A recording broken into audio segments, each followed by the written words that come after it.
And I just like to say how much we miss Joe Hassett this evening. It's extraordinary to meet somebody like Joe who knows so much and doesn't let you know how much he knows. Joe, if you are watching, we do miss you, and we're extremely grateful for your initiative and your generosity in supporting these lectures. So I'd like to start actually just around the corner in Clare Street. The poet Catherine Tynan, who was a very close friend of Yeats, particularly in the 1880s, early in his career, she recalls in her memoir, The Middle Years, one of Yeats's early experiments in the occult, which was conducted in the study of George Sigerson, the doctor and cultural nationalist. GAA fans will know there's still the Sigerson Cup named after him, but Sigerson hosted a seance, I suppose, in his study, which was across the road from, I think some of you are just of an age like I am to remember, the wonderful Price's Medical Hall. Remember that beautiful building upstairs? So Yeats hypnotized a medium who in turn gazed into a reflective, quote, magic crystal, which Willie had discovered somewhere in some marvelous manner. "I see," said the medium, "something golden. Yes, something golden. What is it like? I cannot see clearly. There are golden letters of great size. There's a golden bar and great jewels as big as a tea tray of the most glorious color. What else? I see a gigantic figure. He extends great white arms above his head. He moves his arms this way and that. He is between me and the golden letters. I cannot read them. The great jewels flash dazzlingly." Yeats's excitement, recalls Tynan, was prodigious. But George Sigerson then cuts in dryly. "If you will come out of the magic crystal, you will see that a man is cleaning the windows of the medical hall opposite.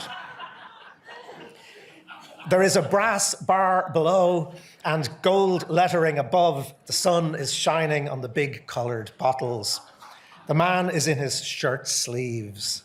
That is what you see in the crystal." So we might not therefore be too inclined to think that Yeats's crystal ball is a future into, or is a portal rather, into the future we now inhabit. Yet, if I am to be remembered for anything, when everything else about me is forgotten, I hope it will be for the Yeats tests, which I invented. I certainly lay claim to it, which is the rule. You know, like all these stock market indices and everything else, but actually just the Yeats test will tell you everything, which is the more Yeats is being quoted in public discourse, the worse things are. And this, thanks to the wonderful Annie West, who made this. The counter case, you always need a counter to prove the veracity of any claim. The counter case, of course, and I know Mary's here, but it's the Heaney test. I mean, if Heaney's being quoted, let the good times roll. If it's Yeats, we're on the way to hell, probably. And of course, these days, particularly in the last 10 years, it is the poet who died in 1939 rather than the one who was born in 1939 who prevails in political and public discourse, and that does not feel like good news. Almost 10 years ago, after the first election of Donald Trump, there was a massive surge in online searches for, and presumably readings of, Yeats's magnificently doom-laden The Second Coming. The poem, which was in fact written largely in response to the Bolshevik Revolution of 1917, was more quoted in the newspapers in the first 7 months of 2016 than in any other year of the past 3 decades. There was even an entire Twitter account just called Widening Gyre that did nothing except send lines from the poem out into cyberspace without any further explanation or comment. 10 years ago today, on the 24th of June 2016, which was the day after the Brexit vote, "The centre cannot hold" was tweeted or retweeted 499 times. Thereafter, it continued to appear 38 times a day. It also appeared 249 times in newspapers in the first 7 months of 2016. As Ed Ballard noted in a Wall Street Journal article, thinking about the resurgence of Yeats' quotations, Yeats created, quote, "a sequence of images dark enough to conjure a sense of doom and vague enough to be invoked by anyone looking for a more highbrow way of saying the world is going to hell in a handbasket." 3 other phrases from the Second Coming: "Mere anarchy is loosed upon the world," "the ceremony of innocence is drowned," and "the best lack all conviction, while the worst are full of passionate intensity," turn up all the time now in public discourse. And of course, things fall apart over and over. Indeed, one might also mention the rough beast slouching towards the White House, and it's frequently called into service. And continuing global instability, and indeed the inability to kill off the rough beast, the sense of foreboding that's general in our times, have made Yeats's apocalyptic visions as quotable as a chart-topping song. There lurches past his great eyes without thought, under the shadow of stupid straw-pale locks, that insolent fiend. It's pretty good abuse, if nothing else. That's from 1919, of course. So Yeats then, in public discourse right now, broadly speaking, functions, I think, as a harbinger of doom for democracy. When we get these phrases circulating, they're not saying anything good about the future of the kind of democracies that some of us have taken for granted. But what I want to suggest over the next 3 hours or so is that that actually there is a fundamental paradox here about when we think about Yeats as a public figure. What I want to suggest is that the paradox of Yeats is that his rhetoric, undoubtedly throughout his life, is increasingly authoritarian. There's no question but that Yeats, particularly as he gets older,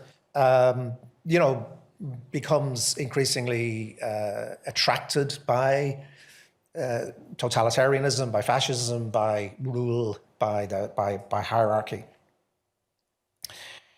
But the paradox is that even if the rhetoric is authoritarian, his poetry is democratic. And it's the poetry that actually is going to matter more. And why do I think this? And well, it's summed up in a bit of Yeats that gets quoted a lot, which is from the end of the First World War, Per amica silentia lunae. There's one sentence that's always used, but I want to slightly expand the quotation. He says, "We make out of the quarrel with others rhetoric, but of the quarrel with ourselves poetry. Unlike the rhetoricians who get a confident voice from remembering the crowd they have won or may win, we sing amid our uncertainty. We must not make a false faith by hiding from our thoughts the causes of doubt. Neither must we create by hiding ugliness, a false beauty as our offering to the world. And I suppose what I want to suggest is maybe an answer to that question, what is a nation? Question that, of course, echoes through Ulysses that we've been celebrating last week.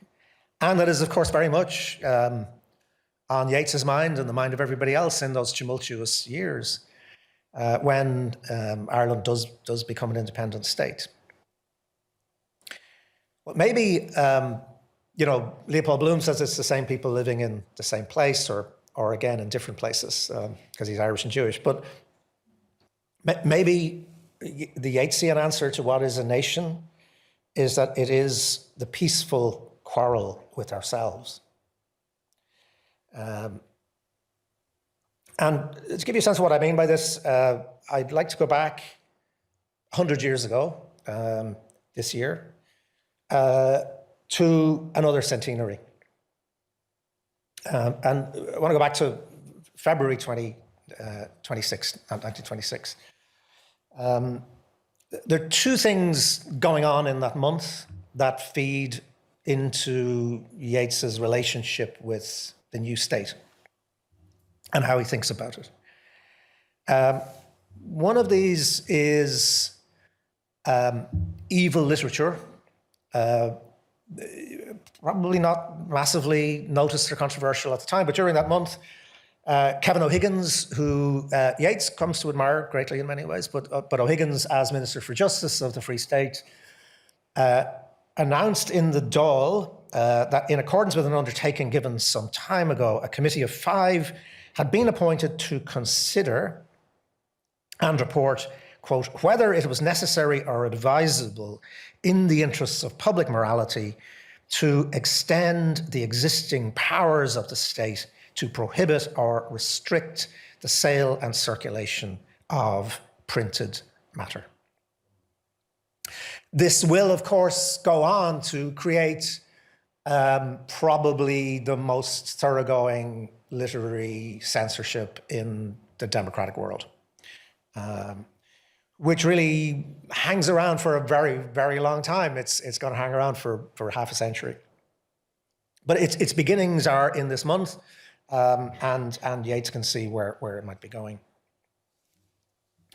The second thing that's going on in February 1926 is the premiere in the Abbey of Sean O'Casey's great play, The Plough and the Stars.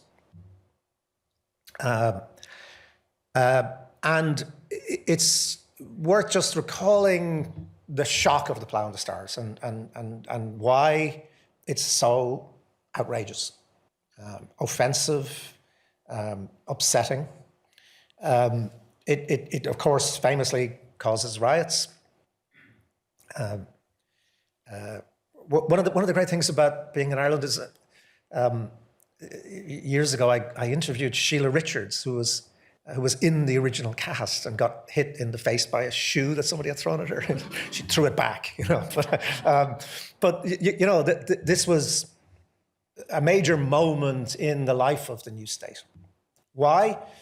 Because we had had a horrific civil war. The unity of Irish nationalism had been shattered.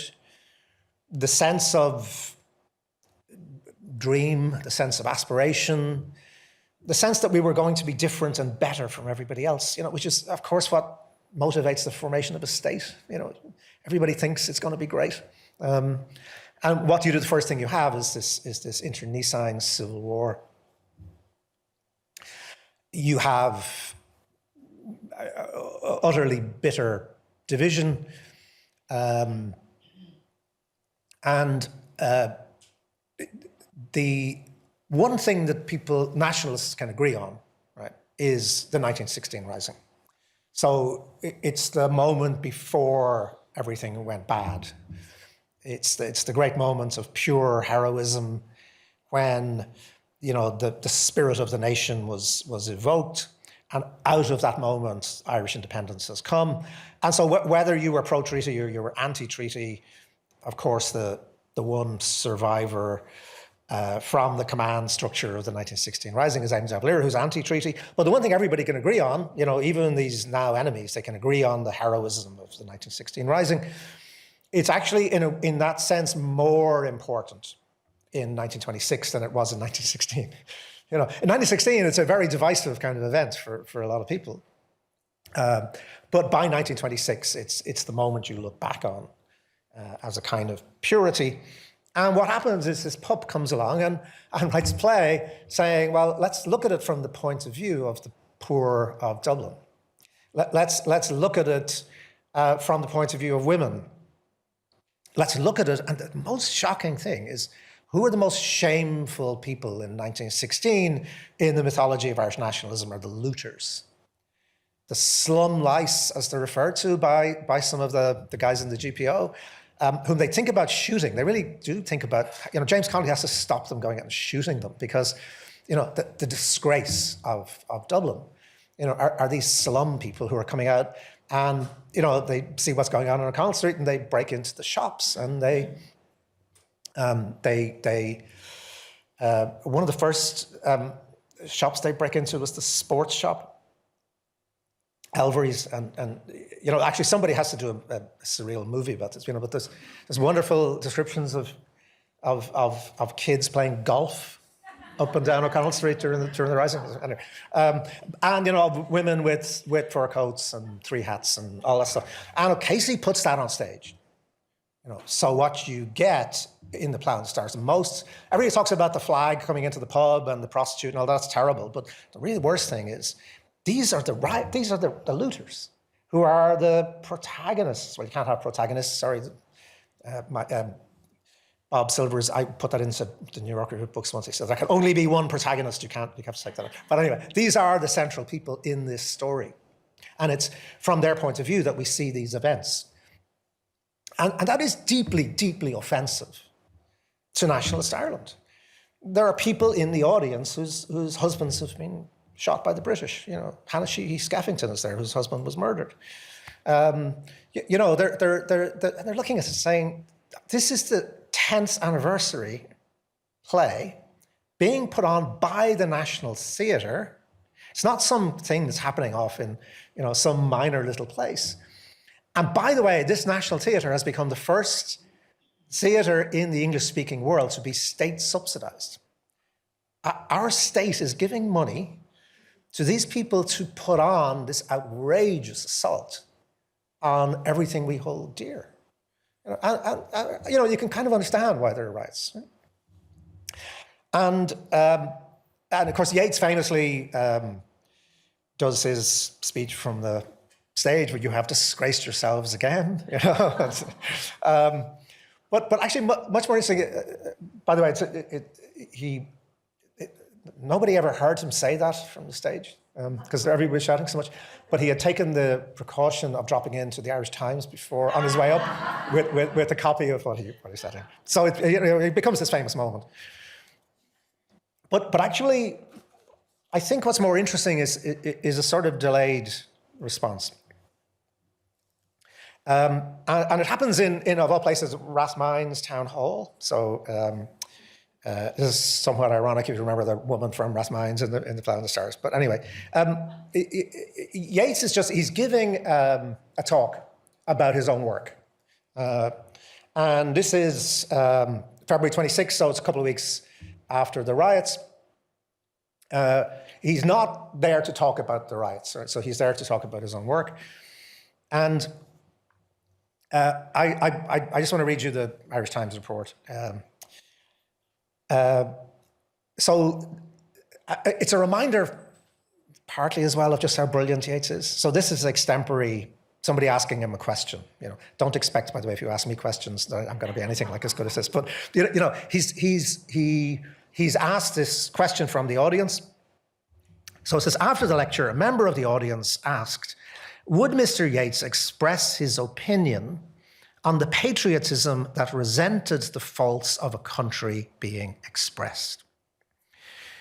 Were the people of other countries as sensitive as the Irish if a play showing their faults was put on the stage? And was such a play likely to be hounded down in other countries or to be considered beneficial as having the effect of curing their faults? Mr. Yeats said that he thought that a nation was likely to go through that phase, and it was a very natural phase. But he was quite sure that when it reached intellectual maturity, it got over that feeling. But every country that had in any way the opinion of other nations thrust upon it felt that way for a time. The moment a nation reached intellectual maturity, it became exceedingly proud and ceased to be vain. And when it became exceedingly proud, it did not disguise its faults because it was satisfied to know what were its qualities and powers.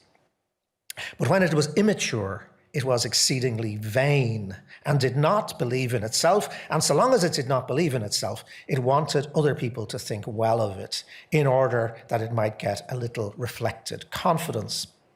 With success came pride, and with pride came indifference as to whether people were shown in a good or a bad light on the stage. As a nation came to intellectual maturity, it realized that the only thing that did it any credit was its intellect. So this distinction that Yeats makes between national vanity and national pride, I think, continues to be an absolutely central one if we think about subsequent history, but also if we think about contemporary history. Because I think what Yeats is suggesting here is something that goes beyond what he had said about poetry and rhetoric. He said, you make poetry out of your argument with yourself. What he's suggesting here is that a nation makes itself out of its argument with itself too. It doesn't make itself rhetorically or through its national mythology, but it makes itself out of argument. And this, for all of Yeats's anti-democratic hauteur, is a profoundly democratic idea. In the end, much as Yeats might have liked to be a fascist, he can't be a fascist because he believes fundamentally in argument. He believes fundamentally in the need for a kind of dialectic which is going on all the time, both within his own work and within the nation. At the beginning of Irish independence, as the state was being formed, both Yeats and O'Casey, although they were in many ways both political and aesthetic opposites, were insisting not just on the right to undermine the false beauty of national myths, but on the duty to do so. They would both fail in this insistence in relation to the new state. O'Casey, ironically, would be pushed out of the Abbey and hence out of Ireland by Yeats, in part by Yeats himself. While Yeats lost his battle against censorship, which he defined early on as, and this is almost Wildean, he says, that defense of virtue by those who have but little. But Yeats continued for the rest of his life to defend the need for reflections of Ireland that were uncomfortable and even hostile. In reviewing Murish O'Sullivan's 20 Years of Growing in 1933 in The Spectator, Yeats says, much modern Irish literature is violent, harsh, almost brutal in its insistence upon the bare facts of life. Again and again, I have defended plays or novels unlike anything I have myself attempted, or anything in the work of others that has given me great pleasure, because I have known that they were medicinal to a people struggling against second-hand thought and insincere emotion. This is not abstract. This distinction between national pride and national vanity, isn't just a game. The monuments to national vanity in independent Ireland were the industrial schools, the Magdalen laundries, the mother and baby homes.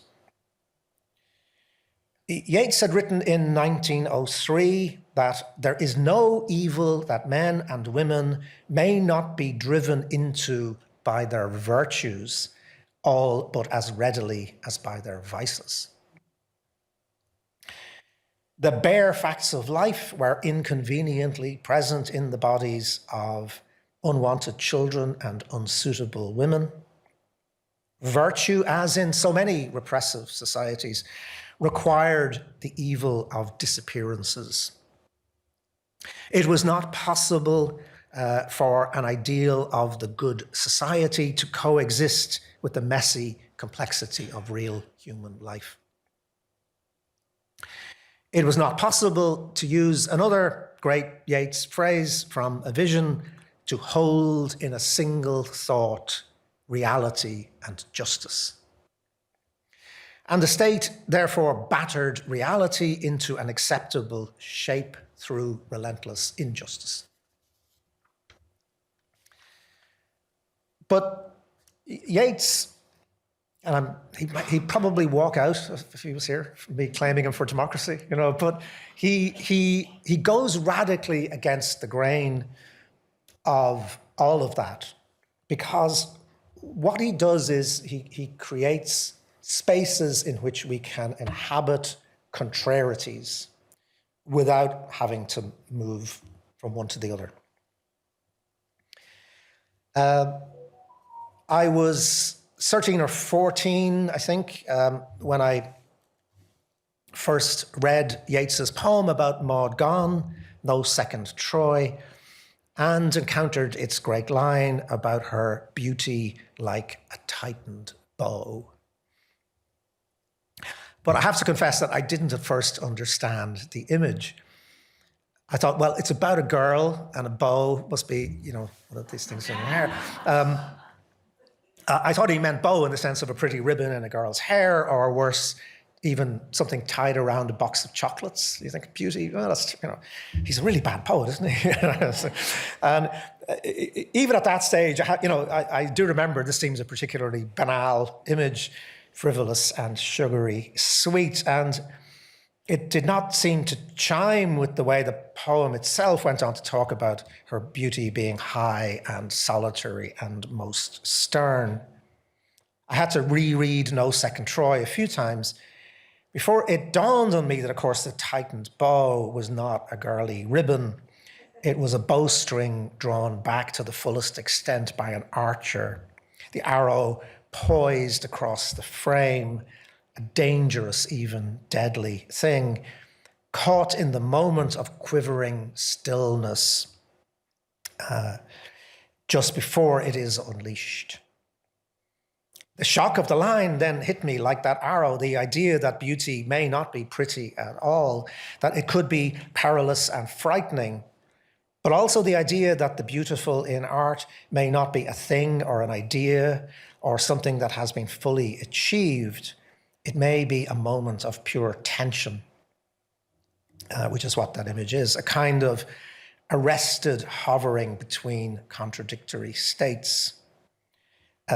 This, I'm not claiming, was by any means the most brilliant insight, but it stayed with me because the tension of that tightened bow still seems to me to be what we seek in Yeats.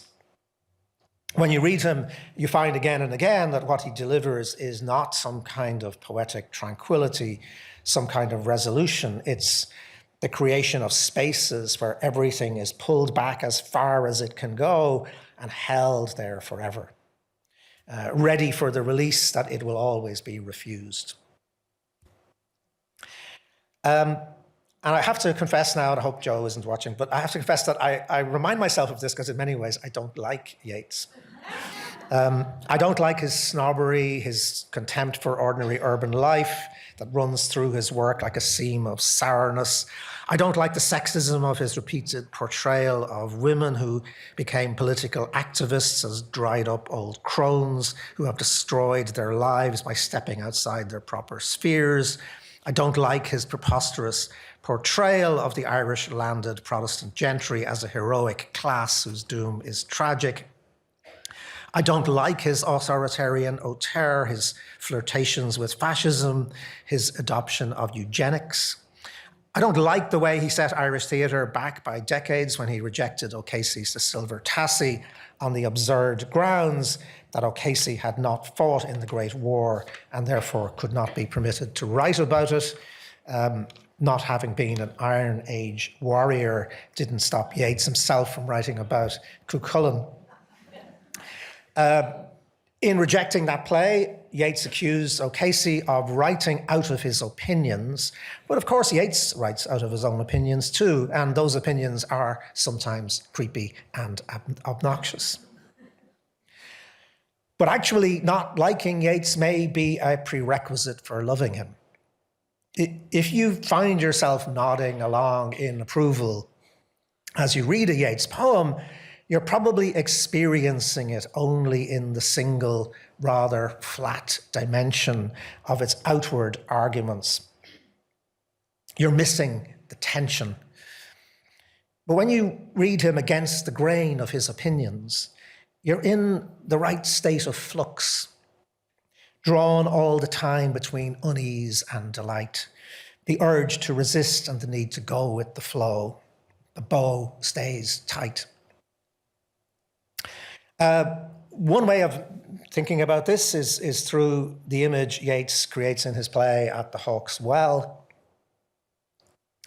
An old man has waited most of his life beside a well. The well is dry, but he knows that at any moment a magical water will spring up between the stones, and if he can drink it, he will live forever. Yet whenever the water does spring up, he falls into a trance. When he looks again, he sees that the stones are wet. The tantalizing trace of the extraordinary moment that he has missed. And I think that's a sort of a good image for Yeats's work in general. The stones we can take to be ordinary reality. The water, the instance of wonder that's sometimes illuminated, but that we can never fully grasp or hold. In Yeats's work as a whole, the stones, the ordinary stuff he builds with, may or may not have any great intrinsic merit. Sometimes it has intrinsic demerit. But he can mark it with that trace of the magical, of something strange and transcendent that has touched it for a moment and left on it that glistening sheen. Take an example of this. The poem that Yeats had just read when he made his distinction between national pride and national vanity in that talk in Rathmines in 1926.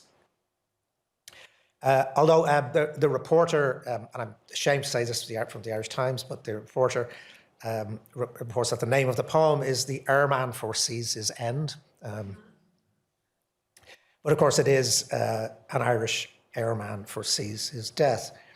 And it's a good example, I think, of this extraordinary tension between a certain kind of banal reality on the one side and his extraordinary capacity to transcend that and take us into this place of pure tension.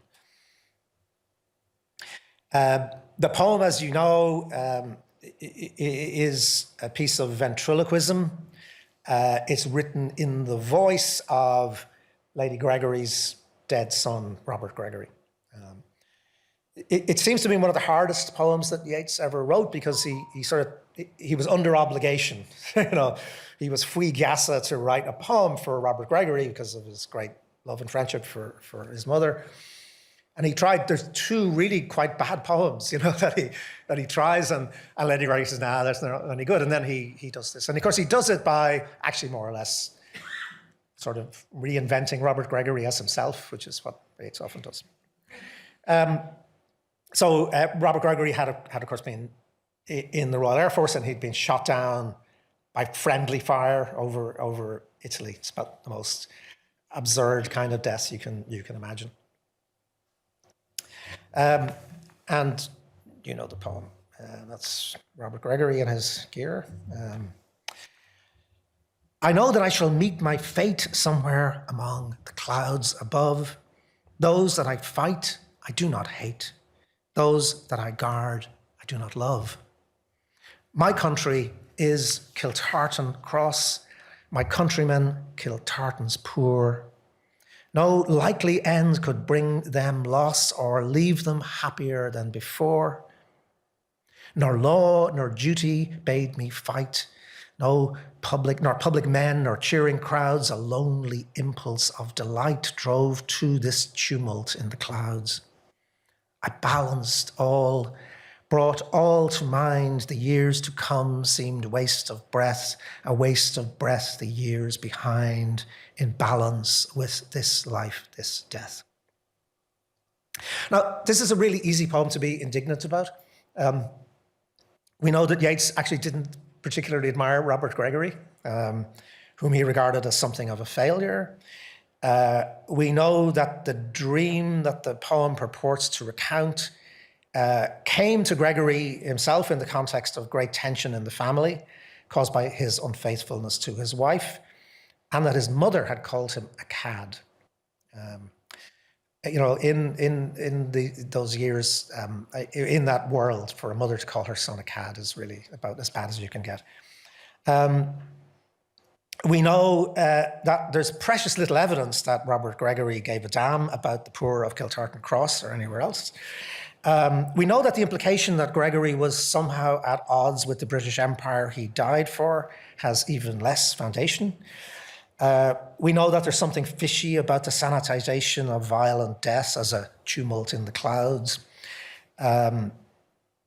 And we may well feel uncomfortable about the whole approach of the poem. What right has Yeats, in any event, to speak for a dead man and immortalize him as what sounds like a suspiciously Yeatsian figure? Is there not something monstrously egotistical about that? And for all these reasons, the poem could be called a lie.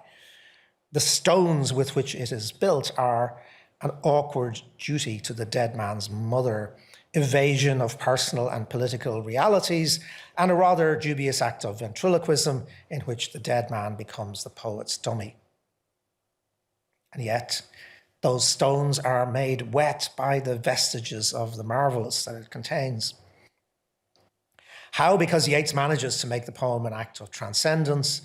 The lonely impulse of delight that Gregory allegedly seeks is the poem itself, a structure that lifts him out of time and therefore out of all the mundane realities that Yeats knew and wished to evade. It's about soaring above the great conflict in which Gregory died, and the poem itself flies over the circumstances of its own creation. Or perhaps more to the point, it lifts off and then hovers there, held in perfect tension. The word towards which the whole poem builds is balanced, which is repeated. The stately, emphatic rhymes that give the poem its grandeur are balanced with a quietly conversational tone. Phrases seem both to repeat and to cancel each other out. Those that I fight, those that I guard, loss and happiness, the waste of breath of the future and the waste of breath of the past.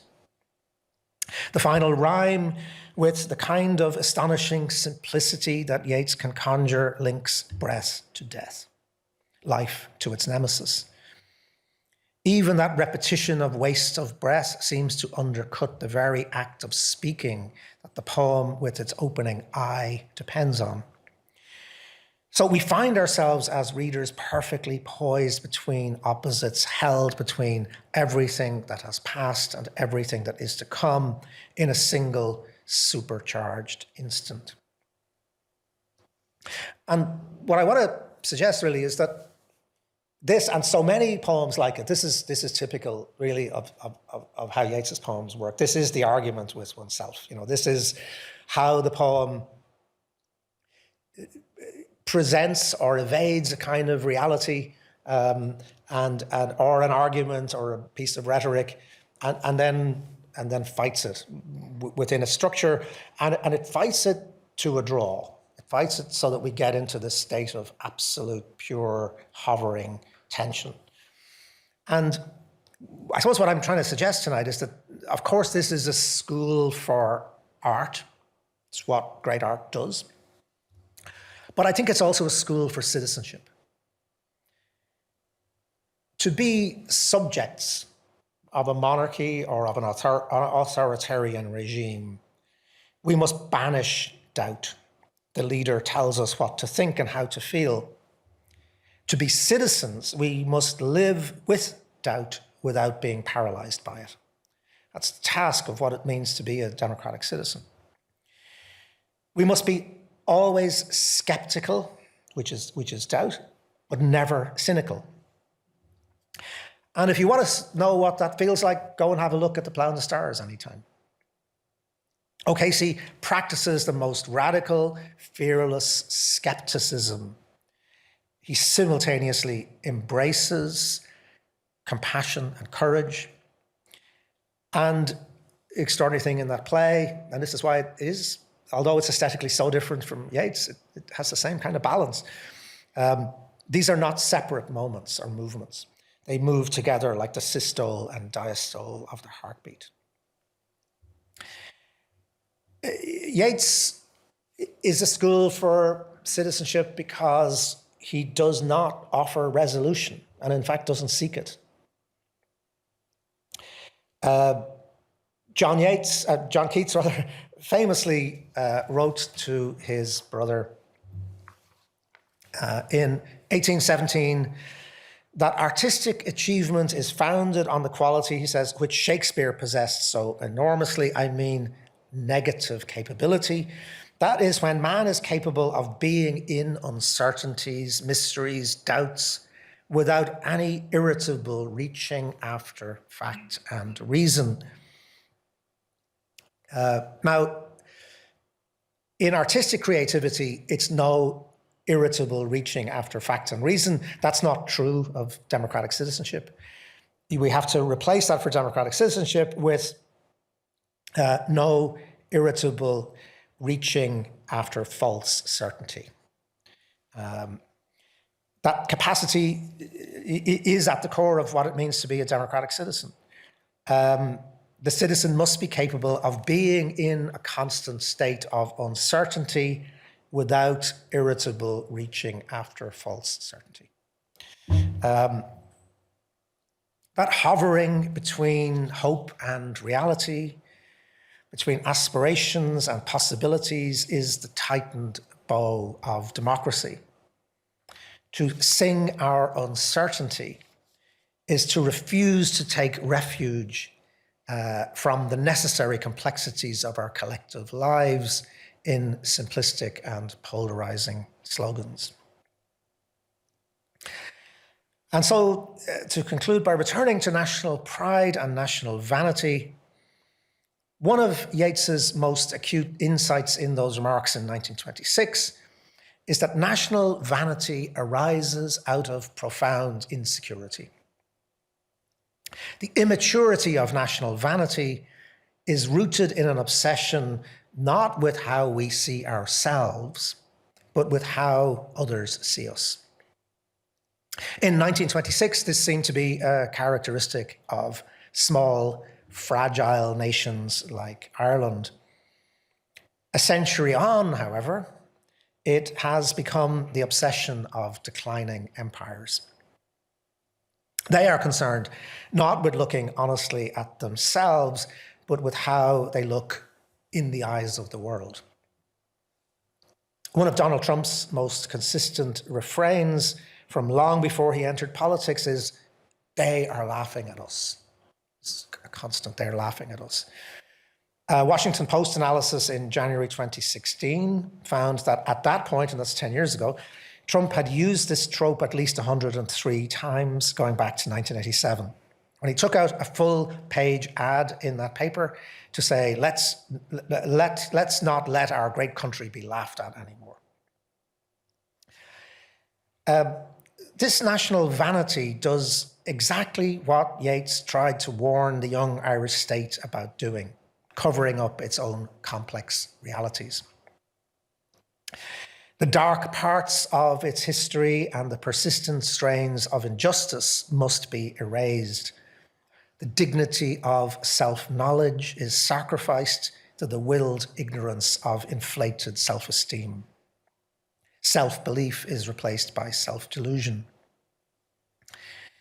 When Yeats evoked a people struggling against second-hand thought and insincere emotion, he was foreseeing the way we live now.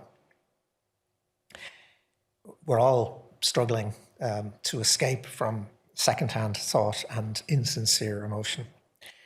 The golden letters of great size his medium saw in his crystal ball are now being branded on everything that a certain person can see. But maybe the man cleaning the windows of the medical hall opposite is Yeats himself. His mind, constantly cleansed of its mere prejudices by the force of his art, is a window into the democratic imperative to hold justice and reality in one thought. Thank you very much.